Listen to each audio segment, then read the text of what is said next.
Και παράλληλα με τα μέτρα βάζετε μέσα και όλα τα ρουσφέτια τα οποία μπορεί να περάσετε ή τις business τις οποίες πάτε να κάνετε. Περνάτε διάταξη για τον ΟΠΑΠ που λέτε τι? Ότι ουσιαστικά φορολογείτε τα κέρδη του ΟΠΑΠ από το πρώτο ευρώ. Και σας ρωτώ, ποιοι θα κερδίσουν? Δεν θα κερδίσουν αυτοί που παίζουν στις εταιρείες στοιχημάτων των φίλων σας και των υποψήφιων αγοραστών του ΟΠΑΠ, όταν θα φύγουν από το στοίχημα του ΟΠΑΠ οι Έλληνες? Δεν θα πέσει η αξία του ΟΠΑΠ, εκτός και αν θέλετε να κρατήσετε την άλλη υπόσχεσή σας, αυτή από Θεσσαλονίκη, ότι δηλαδή θα πρέπει να πουληθεί ο ΟΠΑΠ και να μην ξεπουληθεί μόνο εάν μπορέσει να εισπράξει τουλάχιστον 4 φορές τα κέρδη μιας χρονιάς. Τα κέρδη του 2011 ήταν 500 εκατομμύρια ευρώ.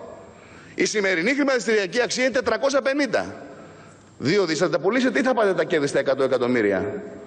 Διότι και αυτό είναι πράξη η οποία ελέγχεται και ποινικά, κύριε Πρωθυπουργέ.